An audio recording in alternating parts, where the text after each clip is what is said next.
The story follows a 15-year-old teenager by the name of Kurosaki Ichigo, who has an ability to see spirits. This allows him to see a soul reaper, or shinigami.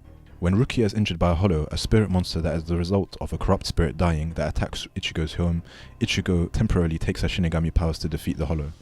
The next day, Rukia shows up at Ichigo's school as a normal human being. She tells him that she has lost all of her powers rather than merely the fraction she intended to give him, and cannot carry out her duties as Shinigami going forward. Ichigo must take her place as Karakura Town's Shinigami while she recovers, guiding souls to the afterlife and defending people from attacking hollows. Ichigo's spiritual power as a Shinigami is unusually large, attracting many hollows. His powers also attract Uryo Ishida, one of the few remaining Quincy, a race of spiritually empowered human beings who were butchered by the Shinigami long ago. In order to prove the Quincy are better than Shinigami, he challenges Ichigo to a hollow hunting contest. This goes horribly wrong, as the bait Uryo uses to start the contest is far more effective than intended, summoning legions of hollows. During this contest, Chad and Orihime, two of Ichigo's friends, have their spiritual abilities awakened when they are assaulted by hollows. Uryu and Ichigo eventually ally to drive off the hollows. As the remainder of the school year passes, Ichigo, Rukia, Chad, Orihime, and Uryu become close friends. Rukia begins to grow comfortable with life in the living world, but realizes that she needs to leave. Having already spent too much time in the living world without permission, she has become a wanted criminal in her native Soul Society. Her superiors in Soul Society send two elite Shinigami, Abarai Renji and Kuchiki Byakuya, her older brother, to arrest her. Ichigo tries to stop the arrest, but his efforts are in vain. Not only is he defeated, but Byakuya strips him of his Shinigami powers that Rukia had given him. Rukia is taken to Soul Society, where she is put on death row. Ichigo is approached by Orohara Kisuke, a mysterious shopkeeper and an ex-Soul Society resident, with a way to recover his powers and save Rukia.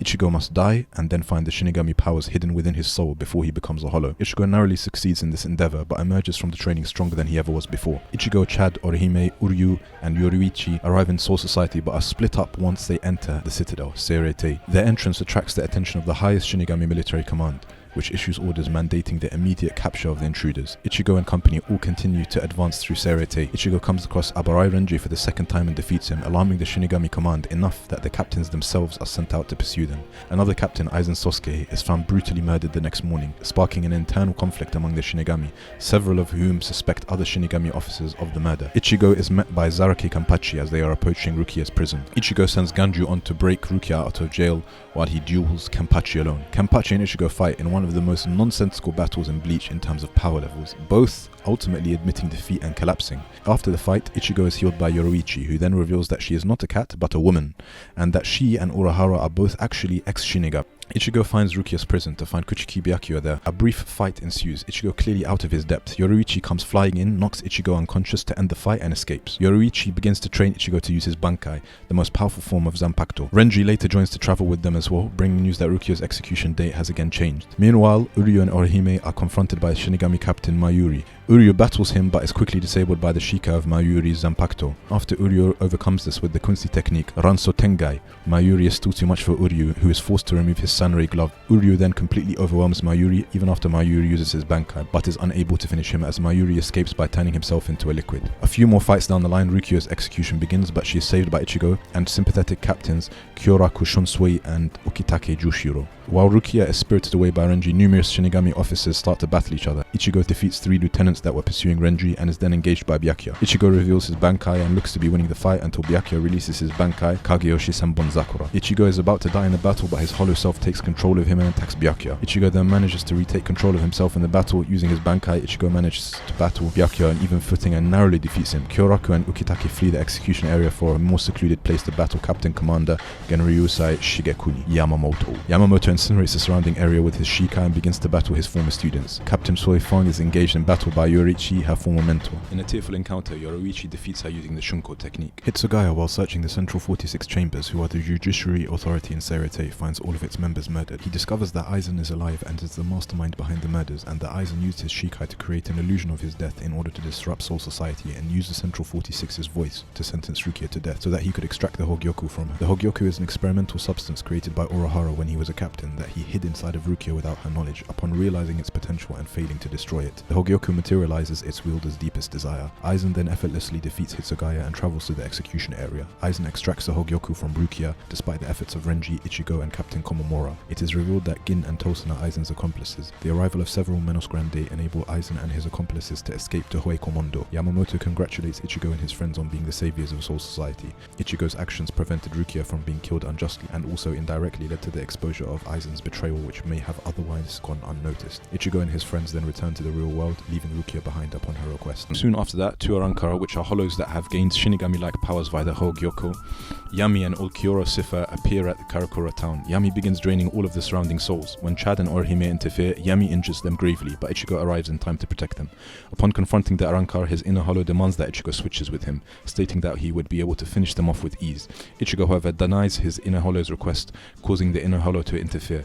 His inner hollow prevents him from being able to fight, and he is severely beaten until Urahara Kisuke and Yoruichi arrive to rescue them. Hitsugai's team is dispatched to patrol Karakura town. Hitsugai's squad have difficulty battling the Arankar and are on the verge of defeat before Soul Society allows them to remove their limiters. While this occurs, Ichigo is fighting a losing battle against Grimmjow. After being severely beaten, he manages to launch a devastating Getsuga Tensho blast that scars Grimmjow. The battle is then abruptly ended by Kaname Tosen, who orders Grimmjow to return to Hoikomondo for violating orders. After this, Ichigo realizes that he can no longer fight adequately with his inner hollow constantly seeking to take control of him, and he goes to train with the Vizord to get this under control. After defeating his inner hollow, Ichigo continues to train with the Vizord to increase his mask usage time, while Uryu trains with his Quincy father Ryukin in his father's hospital's basement to restore his lost Quincy powers following his fight with Mayuri. Captain Commander Yamamoto informs everyone of Aizen's true intentions: to kill everyone in the enriched spirit zone of Karakura town to create the Oken, a key allowing passage to the Soul King's palace, so that Aizen can overthrow the Soul King. Yumichika and Rangiku attempt to learn their Bankai but are interrupted by four Arankar: Yami, Lupi, Antera, Grimmjow, and one Dowai's Margella, who are ordered to distract the Shinigami team in the third invasion of the human world. Rukia decides to go back to the human world to help her friends along with Orihime, but Orihime requires a special gate. When Orihime goes through the gate, her guards are attacked by Ulquiorra Schiffer, and he demands that she follows him back to Hoikomondo. Orihime is brought to Hoikomondo after she bids Ichigo goodbye.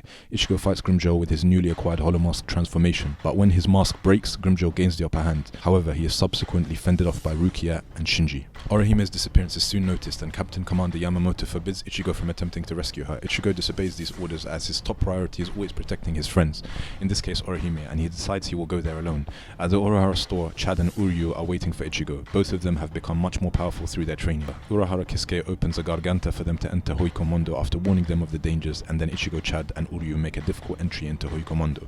Immediately upon entering Hoikomondo, Ichigo, Chad, and Uryu find themselves in an underground maze full of traps and guarded by Arankara, and they use their newly awakened powers to fight their way out onto the surface of Hoikomondo. They then begin going towards Las Noches, the capital of Hoikomondo and the fortress of Aizen, guarded by the mighty Espada, the 10 most powerful Arankar. On their way, they come across a little girl, Nell, being pursued by 3 hollows, Peshi, Dondonchaka, and Bawa. From here, Ichigo, Chad, Uryu, and their new Arankar friends engage in a series of battles with some pretty irrelevant characters. We're just going to skip over all of that. Renji and Rukia turn up to have a couple of irrelevant battles too, with their super strong main character armor. They all win, and Rukia almost dies. Meanwhile, Ulquiorra appears before Ichigo to inform him of Rukia's supposed death. Ichigo says she's still alive and attempts to leave, but Ulquiorra goads him into fighting by revealing that it was him who forced Orihime to come to Hoikomondo. Ichigo decides to end the fight quickly by using his Bankai and Hollow Mask. Even after using his most powerful attack, Ichigo proves to be no match for Ulquiorra. Ichigo, however, refuses to give up, believing Ulquiorra to be the top-ranked Espada. Ulquiorra reveals his number 4 tattoo, proving otherwise, and stabs Ichigo in the chest with his hand. Shortly after this, Grimmjow kidnaps Orihime from Las Noches and brings her to Ichigo, wanting him healed so he may have his own fight with him. Before she can finish her work, however, Ulquiorra arrives. Using a special device called the Kaja Negacion, Grimmjow traps Ulquiorra in an alternative dimension which will take him several hours to escape from. Once Ichigo is healed, their battle begins.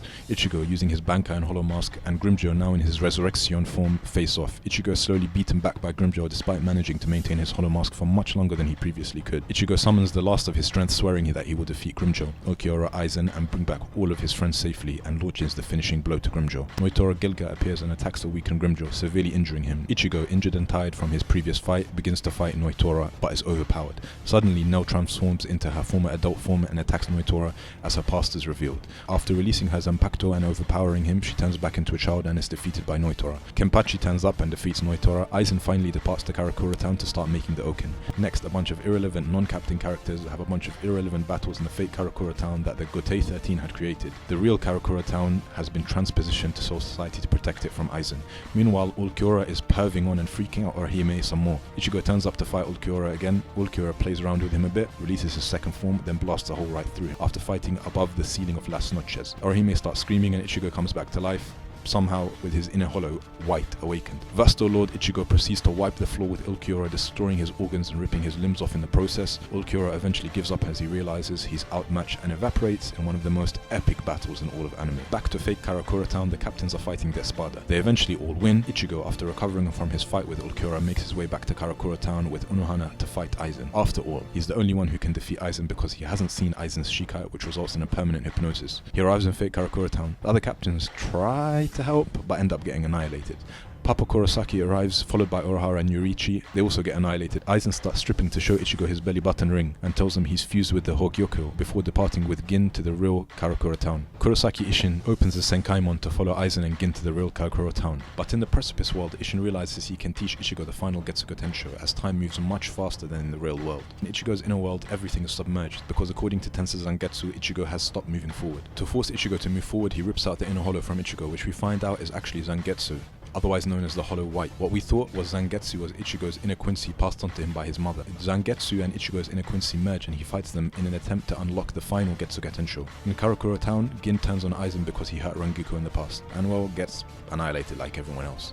Just as he's about to die, Ichigo turns up in the sickest get-up you'll ever see with a sword melded to his hand. They have their final fight and Ichigo uses the final Getsuga Tensho to weaken Aizen significantly. Urahara sweeps in and uses Kido to seal Aizen away. As a result of using the final Getsuga Tensho, Ichigo loses all of his Shinigami powers. Now comes the arc that destroyed Bleach, the Fullbringer arc. Pretty sure the whole point of this arc was to concoct some elaborate story for Ichigo to get his powers back because, well, plus armor. So anyway, he gets his Shinigami powers back, but it was too late. The anime already sucked at this point, so it was cancelled. Until the 1000-Year Blood War arc.